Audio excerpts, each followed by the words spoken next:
इधर ध्यान करेंगे। Praise the Lord. एक कठिन विषय के ऊपर मैं आज बात करने जा रहा हूँ। Praise the Lord.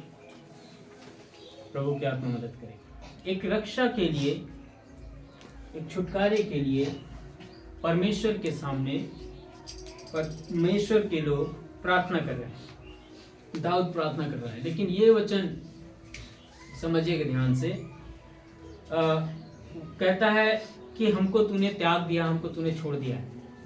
एक पल, एक समय मनुष्यों के जीवन में ऐसा आता है कि उनको लगता है कि मुझे परमेश्वर छोड़ दिया है, त्याग दिया है। मैं कुछ देर प्रेज़ द लॉर्ड आपके सामने इस वचन को बोलने के लिए चाहूंगा। Praise the Lord. प्रभु सहायता करे।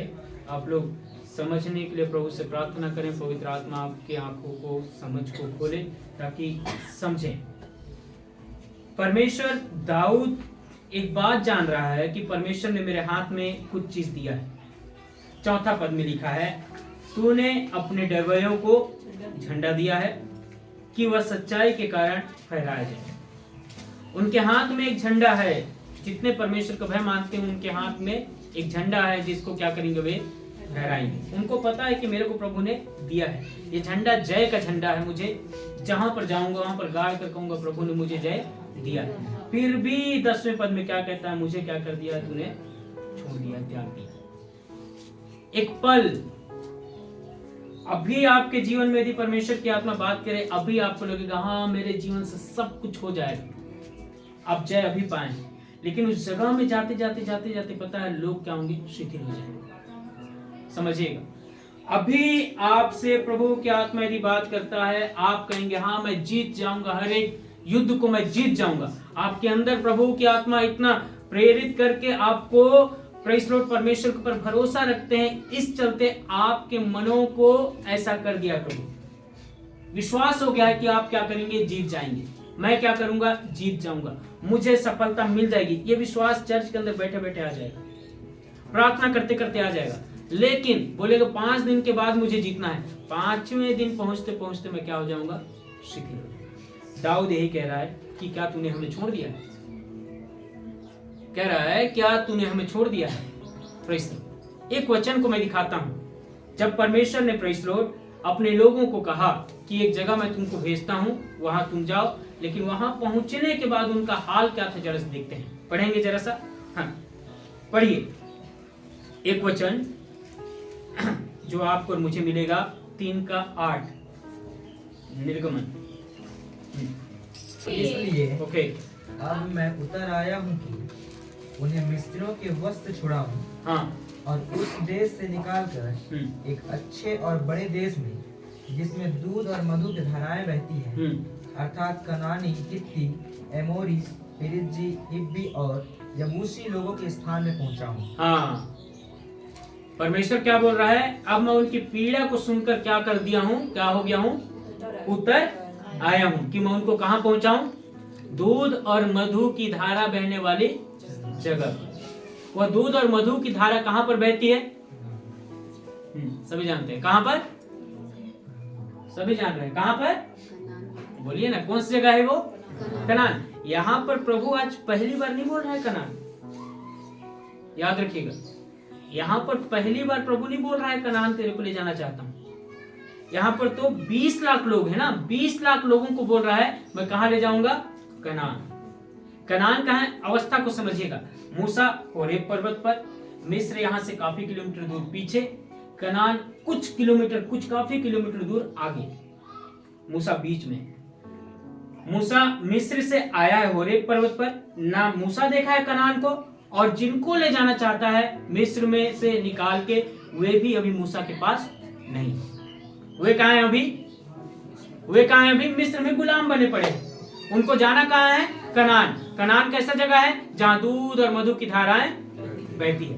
दूध और मधु की धाराएं बहती है, वहां जाने के लिए क्या करना पड़ेगा, मूसा को सबसे पहले उनके पास मिस्र में लोगों को बुलाने के लिए जाना पड़ेगा। समझिएगा, ये कनान पहली बार प्रभु ने बोला कि मैं तुम्हें कनान ले जाना चाहता हूं। परमेश्वर कब से बोलते आ रहा मालूम, कनान ले जाने के लिए कब से बोलते आ रहा है, जब परमेश्वर इजरायलियों के पहले लोगों से मिला, तब से प्रभु के मन में इच्छा है कि मैं इनको कहां पहुंचाऊं, कनान। जिस कनान में प्रभु इनको पहुंचाना चाहता है वो कनान अभी फिलहाल कैसा, जरा पढ़िए तो निर्गमन 13 का 28, निर्गमन 13 का 28, जहां दूध और मधु की धारा बहती है। सही है कि नहीं, जरा सा पढ़िए, वचन पढ़िएगा जरा सा, ना खुलवाता हूँ, ये सही बात है कि नहीं। हाँ, इसको मत बंद करिएगा। व्यवस्था विवरण की किताब 1 का 25 पढ़िए, वो कनान कैसा जगह है।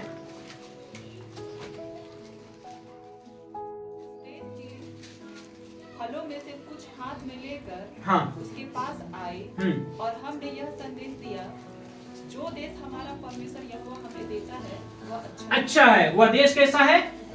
जो देश के बारे में प्रभु बोला है, कौन सा देश? कनान। वह कनान कैसा है? अच्छा है। देख के आ रहे हैं कैसा है? अच्छा है। ठीक, और है कि नहीं? है कि नहीं? 13 अध्याय गिनती किताब उसका 27 पद, वो कनान है कि नहीं? उन्होंने मूसा से यह कहकर वर्णन किया, जिस देश में तूने हमको भेजा था उसमें हम गए, उसमें सचमुच दूध और मधु की धाराएं बहती हैं। सच में वो जगह कैसा है? सच में वहां दूध और मधु की धारा, सच में दूध और मधु की धारा बहती है, और वह देश सच में अच्छा है। वो कनान कैसा है जहां परमेश्वर पहुंचाना चाहता है? सच में वहां दूध और मधु की धारा बहती है पहला, और सच में वह देश अच्छा है। ठीक है, लेकिन अभी कहां है? 28। परंतु उस देश के निवासी बलवान हैं और उसके नगर गढ़ वाले हैं और बहुत बड़े हैं, और फिर हमने वहाँ अनाक वंशियों को भी देखा। Praise the Lord. उस कनान में, जिस कनान को परमेश्वर लोगों को देना चाहता है, अपने भय मानने वाले लोगों को, परमेश्वर के लोगों के लिए वो राज्य कहना चाहिए एक आशीष है।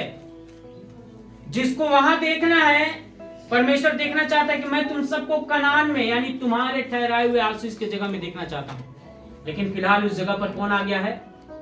वो जगह में सच में क्या है? हाँ, सच में वो जगह में दूध और मधु की धाराएं बहती है। सच में वो जगह कैसा है? अच्छा है। लेकिन किसके वश में है? अनाक वंशियों के वश में। किसके? समझ में आ रहा है? पीछे पीछे पीछे किसके वश में है? अनाक वंशियों के। ये आशीष का जगह किसका है? किसको देना चाहता है परमेश्वर? इजराइलियों को। इजराइलियों को अभी निर्गमन की किताब में जब उनको देखा कि गुलाम बन के बंद पड़े हैं, कोड़े खा रहे हैं, दुख झेल रहे हैं, आंसू बहा रहे हैं, तब परमेश्वर नहीं बोला कि मैं तुमको कनान देना चाहता हूं। तब तुम्हारी पीड़ा को सुनकर उतर आया हूं कि तुम्हें कनान अच्छे देश में पहुंचाऊं, तब नहीं। परमेश्वर की इच्छा बहुत पहले से है। पढ़ेंगे कब से?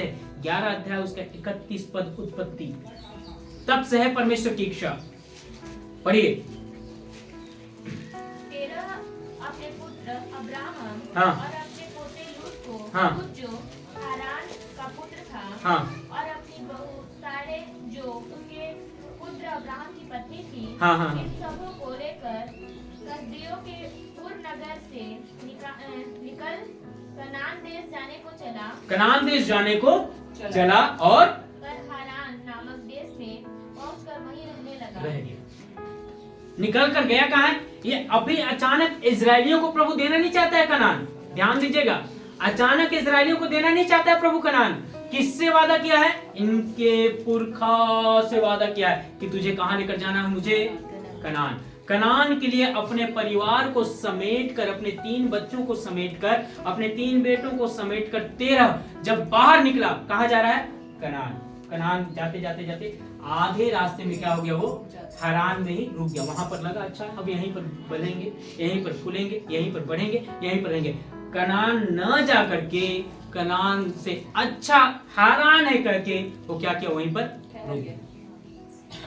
यदि वो उसी समय में चला जाता तो दूध और मधु की धारा जिस देश में बहती है वह देश किसका होता? इसका होता, इसके वंश का होता। इसके वंश कहाँ रहते? कनान में रहते। लेकिन ये कहाँ रुक गया? हारान में रुक जाने के चलते इसका वंश जिस आशीष का वारिस था, उस आशीष पर अभी किसका कब्जा हो गया? किसका हो गया? अनाक वंश। समझिएगा, प्रभु ने जो आपके लिए ठहराया है मेरे प्रिय, आपको उस यात्रा को पूरा करना ही पड़ेगा। 5 दिन का उपवास यदि प्रभु ने ठहराया, 5 दिन करना ही पड़ेगा। रात भर का प्रार्थना करना ही पड़ेगा। जिस आशीष, जिस छुटकारे, जिस चंगाई, जिस प्रेषण आशीष के बारे में आपको प्रभु देना चाहता है, जितना समय ठहरा है उस समय को पूरा करना ही पड़ेगा। थक कर यदि रुक गए, तुम्हारे आशीषों के ऊपर अनाथ वंशियों का कब्जा हो जाएगा। ये क्या हुआ पता है? कनान का भेद लेने गए, देख क्या है, ये कनान किसका जगह है? इनका खुद का। किसने दिया है? परमेश्वर ने इनको दिया है। क्या कर रहे हैं? वहां पर पहुंच के भाग क्या रहे हैं? मूसा वहां नहीं जा सकते, बड़े बड़े लोग वहां दानव रहते हैं, अनाकवंशी लोग रहते हैं। अनाकवंशी कौन है?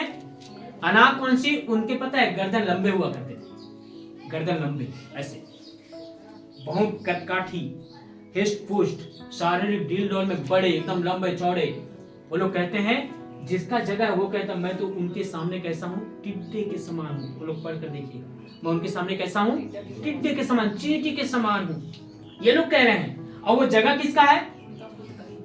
आपके जगह पर, आपके आशीषों के जगह पर जो आशीष आपका है। हाँ, ये कुर्सी मेरा है, एक कुर्सी पर कोई और बैठा है, मुझसे ज्यादा शक्तिशाली बैठा है, चलो उठाने का मेरे अंदर हिम्मत नहीं है, जबकि मुझे पता है कुर्सी किसकी है? मेरी है। मैं क्या कहूंगा? वो कुर्सी आपका नहीं है सर, मेरा है, मेरे को दीजिए। लेकिन मुझसे ज्यादा हेल्दी बैठा है, मुझसे ज्यादा शक्तिशाली बैठा है, इसलिए मैं क्या करूंगा? नहीं जाऊंगा। हाँ, वो घर मेरा है, लेकिन वहां कोई और कब्जा करके है, तो मैं क्या कहूंगा? मेरे से ज्यादा शक्तिशाली ना, इसलिए मैं क्या कहूंगा? नहीं कैसे करूं? लेकिन घर किसका है? घर किसका है? मेरा ही है। मैं ले क्यों नहीं पा रहा हूं? क्यों? उस घर में कब्जा करने क्यों आगे लोग? पता है क्यों? मैं दूसरे तरफ ध्यान देता रह गया, मेरे घर के अंदर कोई और। आपने दूसरे तरफ ध्यान देते रह गए, अपने चंचलता में ध्यान देते रह जाओ, अपने जीवन के परिश्रम चंचलता में, रोजमर्रा की जिंदगी में उलझे रह जाओ, आपके आशीषों पर परिश्रम कोई और कब्जा करने जा रहा है। फिर बाद में रोते रहिएगा, मिलता क्यों नहीं है, मेरे से होता क्यों नहीं है, मेरे से बन पड़ता क्यों नहीं है, मेरा जीवन ऐसा का ऐसा क्यों है? हारान में रुक गए हो, इसलिए आपके आशीषों पर अनाकवंशी आ गए। हालेलुया। कनान की चिंता, कनान की अभिलाषा हृदय में जगाइए, आशीष की अभिलाषा हृदय में जगाइए। प्रभु मसीह यीशु जो आपको भविष्य में देने जा रहे हैं, उसकी अभिलाषा हृदय में जगाइए मेरे प्रियो, उसकी अभिलाषा। तब जाकर के हम कनान जैसे जगह, आशीष के देश में पहुंचेंगे। हमारे हृदय में अभिलाषा किस चीज का मालूम? हारान में रुके। 13 कहां रुक गया? हारान में जब रुका, काफी वर्ष वहां रहे। अब्राहम के 75 वर्ष होने तक परमेश्वर आवाज लगाया कि याकूब, अरे अब्राहम, तेरा बाप तो सुन नहीं पाया। उसका बाप तो परमेश्वर ले जाना चाहता था ना, उसका बाप को कनान। अब्राहम को क्यों बोला कि तू अपने कुटुंब को छोड़, माता पिता को छोड़ के इधर? क्यों बोला? उसका बाप बोल दिया मैं नहीं जा रहा हूं आगे। परमेश्वर परेशान होकर दूसरे को क्यों नहीं लाया? इसको वादा किया प्रभु, इसी को पहुंचाना चाहता है। ये रुक गया तो उसका मत सुन, तू बाहर निकल, अपने बाप के पास से तू बाहर निकल। तेरा बाप कनान नहीं जाना चाहता, तू बाहर निकल। वो बाहर निकला, उसके अगुवाई में आगे बढ़ा। इसके बाद इसहाक को उसने पाया, ये भी कनान नहीं पहुंचा। परमेश्वर अल्टीमेटम कहां पहुंचाना चाहता है? कनान। वहां से निकला अब्राहम, कहां जाना है? चल मेरे पीछे हो ले। कहां ले जाता? वो कनान में ले जाता, दूध और मधु की धारा वाले जगह पर। वो भी नहीं उठा। तो किसको पाया? इसहाक को। इसहाक भी कनान नहीं पहुंचा। कौन आ गया? याकूब भी नहीं गया। कौन आ गया अब? याकूब से उसके 12 बच्चे, यूसुफ। फिर वापस घूम फिर के कहां आ गया? मिस्र में पड़े रहे। अब परमेश्वर को थोड़ा सा क्रोध आया, यार मैं इनको कहां ले जाना चाहता हूं? कनान। ये लोग घूम फिर के कहां आ रहे हैं? मिस्र। ये कनान के पास जाकर 13 अध्याय गिनती किताब आपको होमवर्क दे रहा हूं। बड़ी ईमानदारी से यदि परमेश्वर से प्रेम करते हो, सच में प्रेम करते हो, तो जाकर पढ़िएगा 13 अध्याय। वे लोग जैसे ही कनान के पास पहुंचे, अब देखिए इनका कनान के पास पहुंचे, 13 अध्याय और 14 अध्याय पढ़िएगा। वो लोग क्या कहते हैं मालूम? 14 अध्याय पढ़िए 14 अध्याय गिनती 14 के 4। फिर वे आपस में कहने लगे आओ हम किसी को अपना प्रधान बना ले हाँ, जो हमें और मिस्र को लौट चले। क्या बोल रहे हैं आप? ये लोग पास्टर के विरुद्ध हो गए, ये पूरी प्रजा पास्टर के विरुद्ध हो गई। किसके किसके? अब्राहम और मूसा और हारून के विरुद्ध हो गए। बोलते हैं तुम हमको यहाँ पर अनाक वंशियों के साथ हालेलुया उनके हाथों मरवाने के लिए ले आए हो। चलो हम आपस में क्या करें, इनको छोड़ो, इन पास्टरों को छोड़ो, इनको कोई नहीं पूछेगा, हम आपस में ही अपने लिए एक प्रचारक चुन लें जो हमको वापस कहाँ ले जाए? कहाँ ले जाए? कहाँ ले जाए? एक बात ध्यान रखिएगा, अपने मन के मुताबिक करिएगा, वापस मिस्र में पहुंचेगा। जिस जगह को छोड़ कर आए हो उसी जगह में जाओगे।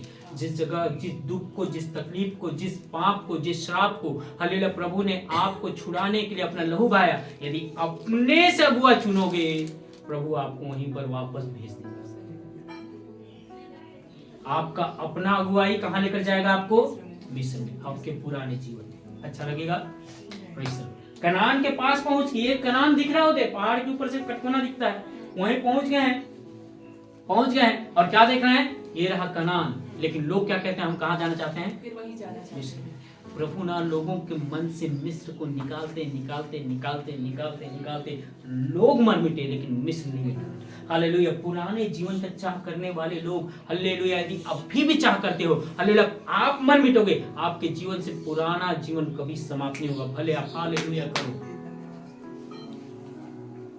प्रेज़ द लॉर्ड, भले आप हालेलुया, धन्यवाद, अन्य भाषा में आराधना करो, पुराना जीवन, मिस्र का जीवन जब तक जीवन के अंदर पड़ा है, कनान का दर्शन नहीं कर पाओगे। प्रेज़ हालेलुया, उस आशीष को नहीं पा पाओगे। फिर कहां पहुंच गए लोग?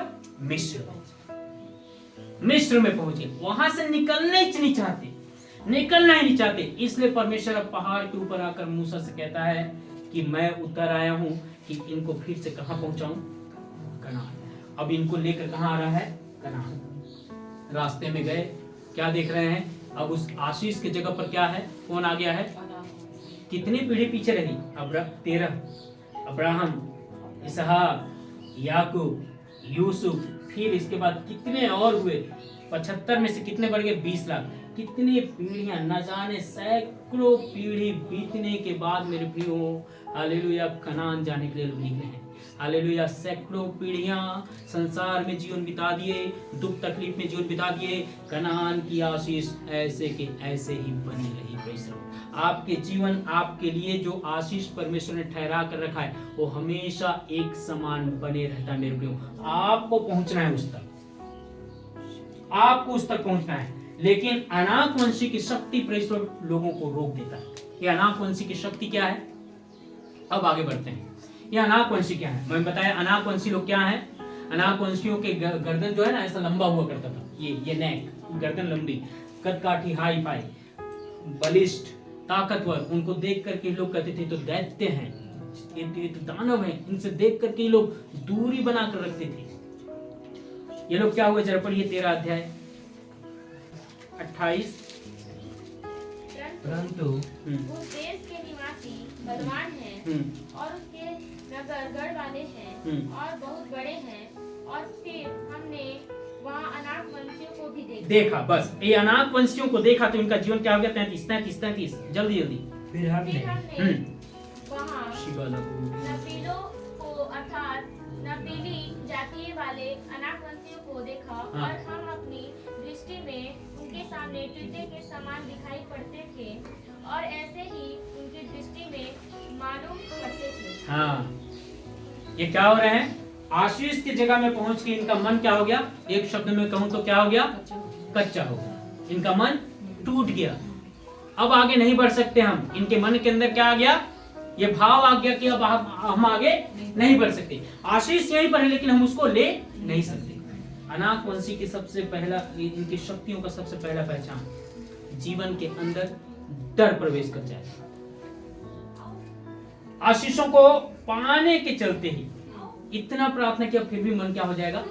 कच्चा हो जाएगा। किसी के ऊपर प्रार्थना करने का हिम्मत नहीं होगी।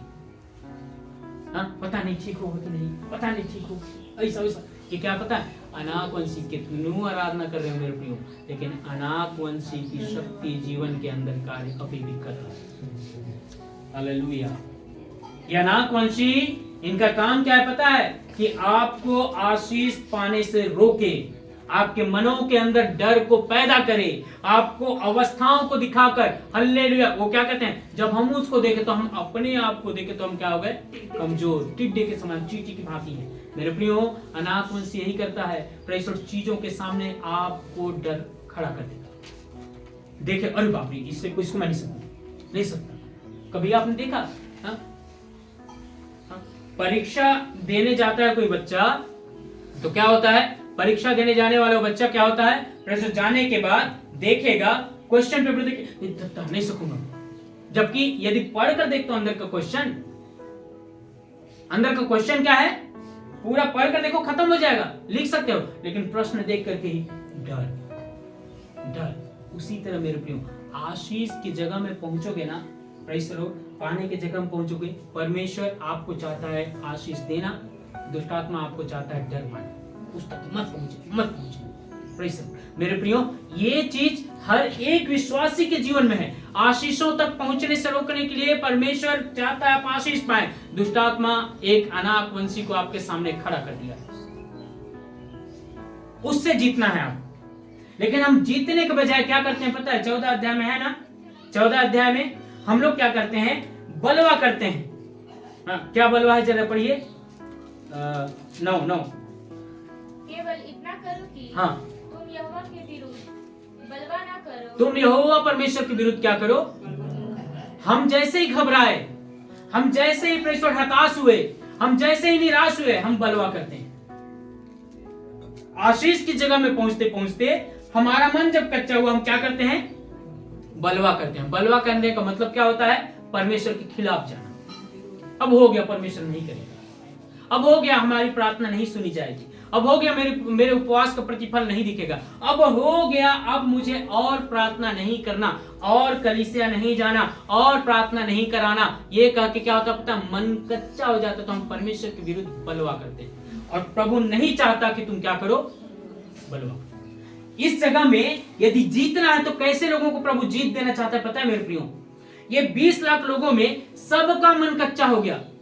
19,99,098 लोगों का मन क्या हो गया? कच्चा हो गया। 998 99,998 लोगों का मन क्या हो गया? कच्चा हो गया। केवल 2 व्यक्ति ऐसे थे जिनका मन क्या था पता है? वे कहते हैं तुम इतना करो कि परमेश्वर के खिलाफ में बलवा ना करो, बल्कि परमेश्वर पर भरोसा रखो, वो हमें जीत देगा। प्रेज़। इतने रास्ते भर में चिन्ह चमत्कार देखते नहीं है क्या? हालेलुया। वह चिन्ह चमत्कार करके आपको यहां तक लाने वाला परमेश्वर कनान देश को भी दे देगा। कौन कहा था? यहोशू और कालेब। 19,998 लोगों में प्रभु केवल 2 लोगों को पाया कि ये लोग कनान के अंदर जा सकते हैं, कनान को ले सकते हैं। हालेलुया मेरे प्रियो। 20 लाख लोग, 19,998 लोगों की भीड़ मेरे प्रियो, हालेलुया, उस कनान देश को जीत नहीं पाया, बल्कि 2 लोग जाकर जीते।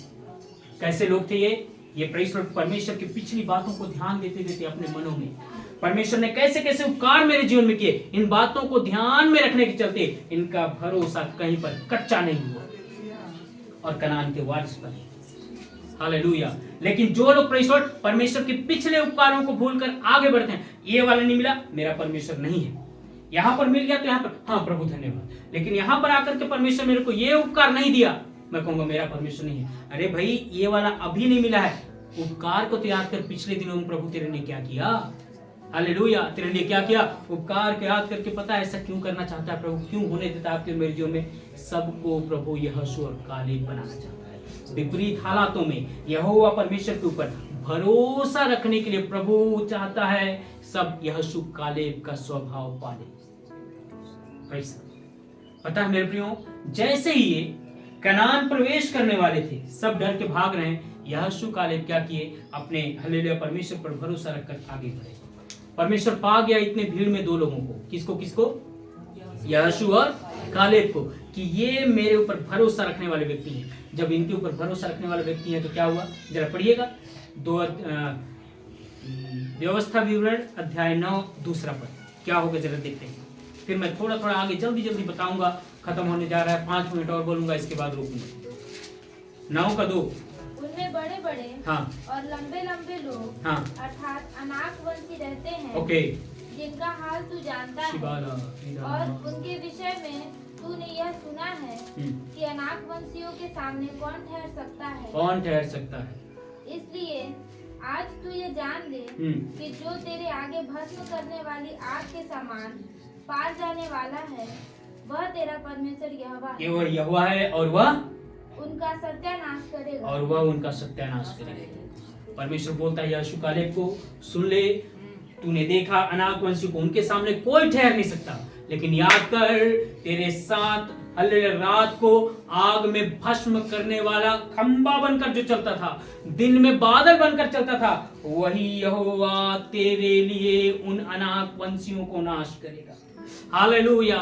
उन अनाकवंशियों को कौन नाश करेगा? यहोवा, जो तेरे लिए लड़ाई करेगा। Praise the Lord. हालेलुया। वचन में क्या लिखा है?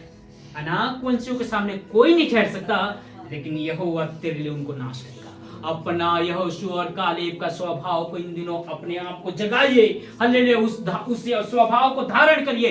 आपके लिए भस्म कर देने वाले, आग में होकर चलने वाला प्रभु आपके लिए लड़ाई करने जा रहे हैं। Praise the Lord. कनान को देने के लिए आपको आपके साथ होकर लड़ेगा। Praise the Lord. पता है कैसे लड़ा? पुराने लोग नहीं सके, यहोशू ने 11 अध्याय यहोशू की किताब में पूरे अनाकवंशियों को मारा। हालेलुया। 11 अध्याय को जरा पढ़िए, यहोशू किताब निकालिए, 11 अध्याय 21-22 पढ़िए। वीरनामा से 14 अध्याय 6 से 15 पढ़िएगा आराम से।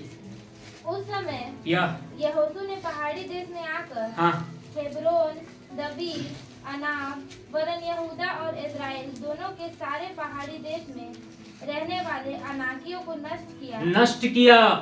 यहोशू ने नगरों समेत उनका सत्यानाश कर डाला। पर इस्राएलियों के देश में कोई अनाकी नहीं रह गया। केवल अज्जा, गत और अशदोद में कोई रह गया। हाँ, जब परमेश्वर का दास यहोशू तलवार लेकर इन नगरों में घुसा, कोई अनाकवंशी बचा नहीं। वही बचे जो वहां से उसके तलवार के प्रहार से अपने आप को बचाने के लिए। हाँ, जरा सोचिए, इतना बड़ा आदमी, इधर ध्यान दीजिए, इतना बड़ा अनाकवंशी, इतना बड़ा यहोशू, इसके डर से भाग रही है, इसके डर से इधर उधर भाग रही, इधर उधर कहाँ भागे? अज्जा, गत और अशदोद में ये लोग जाकर के छिप गए।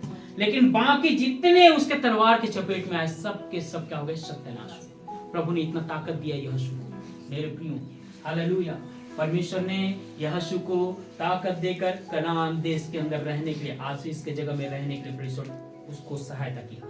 आपकी आशीषों की जगह में आपको ले जाने के लिए प्रभु की आत्मा सहायता करना चाहता है। हालेलुया। आपके सबके जीवन को आशीषों के जगह में ले जाकर के प्रभु रखना चाहता है। आप हो यहोशू कालेब, कि उनके सामने अनाकवंशियों के समान, हालेलुया, अनाकवंशियों को देखे और हमारा मन कच्चा हो गया। ऐसे इजरायली हो, ऐसे विश्वासी हो जो सिचुएशंस को देखे, अब नहीं हो गया, अब हो गया, प्रार्थना करना बंद, अब प्रार्थना नहीं सकाएगा।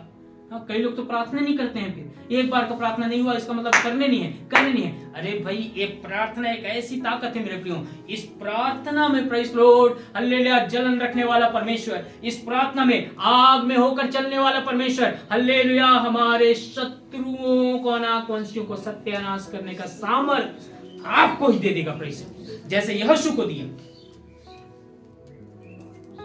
कनान क्या हो गया? फ्री। क्या हो गया? कनान फ्री हो गया। किस चीज से? अनाकवंशियों से। अब उसके दूध और मधु की धाराएं बहने वाली जगह में किसका अधिकार है? यहोशू का। उसका मतलब क्या पता है? कनान में एक अंगूर का गुच्छा इतना बड़ा था, इतना बड़ा कि 2 लोग ऐसे ढो के ले जा रहे थे लकड़ी में लाद के ऐसे। यानी वो जगह का मतलब क्या मालूम? उपजाऊ जगह है, वहां पर वे फलेंगे, फूलेंगे, बढ़ेंगे। आप यदि आशीष के जगह में पहुंच गए ना मेरे प्रियो, बढ़ोगे आप। अभी आप जहां पर छूट मूट जगह पे, छूट मूट नदी के किनारे देखो, कहीं के ऊपर खोदो तो पानी निकलता है ना, डबरा डबरा इतना छोटा छोटा बिल, वही वाले हुआ उतना ही पानी में खुश हो। नदी तक पहुंचना है उस आशीष की जगह में, उस तक पहुंचने के लिए अनाकवंशियों ने आपका रास्ता रोक रखा है। आज से जब जाओ अनाकवंशियों को हराओ। अब हो गया ना इतना कंप्लीट। इसके बाद यदि आप जाएंगे 17 अध्याय 4 पद में, शमूएल की किताब, पहला शमूएल, वहां पर पढ़िएगा, वहां पर पढ़िएगा जल्दी जल्दी जल्दी जल्दी जल्दी। मैं इसके बाद रोक रहा हूँ, रखा नहीं जल्दी। 17:4, पहला शमूएल 17:4। तब पलिश्तियों की छावनी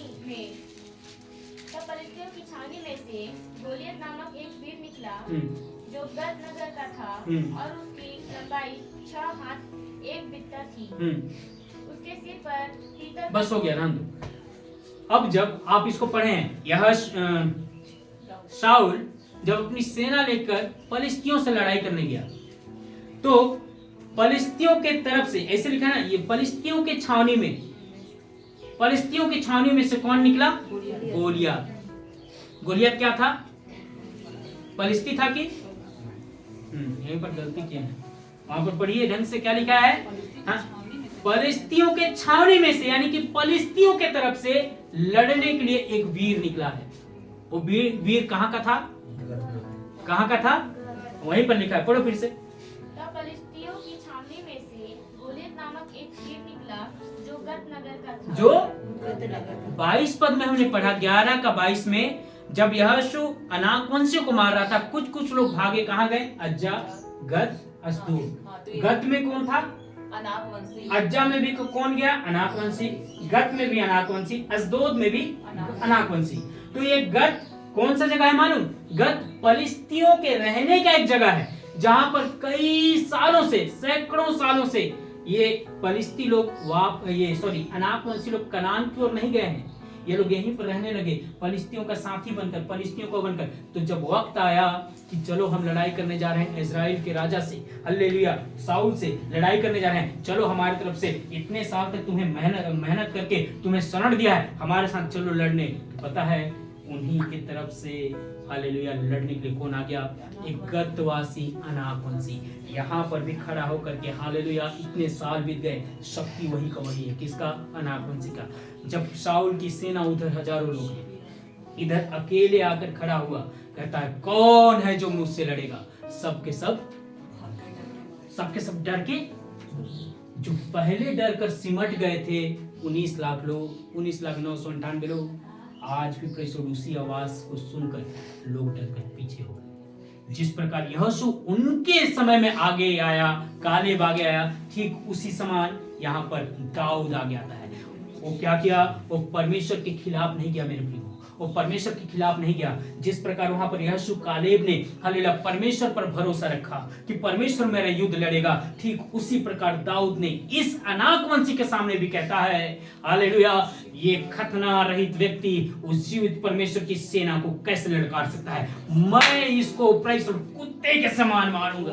हालेलुया मेरे प्रियो, अनाकवंशियों से भी जीतना है तो आपके हृदय के अंदर परमेश्वर से बलवा नहीं, आपका मन को अनाकवंशी कच्चा करता है, आपको निराश करेगा कि आपके लिए प्रार्थना नहीं सुनी जा रही है, आपको चंगाई नहीं मिलेगा, आपको छुटकारा नहीं मिलेगा, आपकी भलाई नहीं होगी, ये करके आपके मन को कच्चा करता है ये अनाकवंशी। लेकिन हालेलुया, जो जिसके मन में यहोशू, कालेब और दाऊद के समान ये भरोसा है कि मेरा परमेश्वर अनाकवंशी को तोड़ेगा, वो अकेले के द्वारा प्रभु उनको जय दिला देता है। हालेलुया, यहाँ पर अकेले दाऊद आया, अनाकवंशी को मार दिया, सारी इजरायली सेना जीत गई। हालेलुया मेरे प्रियो, लेकिन अभी पढ़िएगा, अभी और भी अनाकवंशी बचे हैं। दूसरा शमूएल को पढ़िएगा, हालेलुया, दूसरा शमूएल 21 अध्याय में पढ़िएगा, और भी हैं मेरे प्रियो। आपके भी जीवन के लिए कुछ अनाकवंशी हैं, हमारे भी जीवन के लिए अनाकवंशियों का स्पिरिट आज भी काम करता है, उनका स्वभाव आज भी काम करता है आपके मन को कच्चा करने के लिए। दाऊद, यहोशू और कालेब को प्रभु की आत्मा खोजता है। इतना आसान नहीं है कि मिल जाएगा इस 2025 में, पा जाऊंगा आशीष, इतना आसान नहीं है, पा जाऊंगा आशीष नहीं, अनाकवंशियों से लेना पड़ेगा। अनाकवंशियों से लेना पड़ेगा, उनके वश में है भाई, उनके निगरानी में है। अपने आशीष यदि चाहते हो, दाऊद यहोशू कालेब बनो, प्रभु की आत्मा सहायता करेगा। इन वचनों के द्वारा प्रभु मुझको आपको बहुतायत से आशीष दे, सबको दाऊद कालेब और यहोशू बनाकर हालेलुया सहायता करे।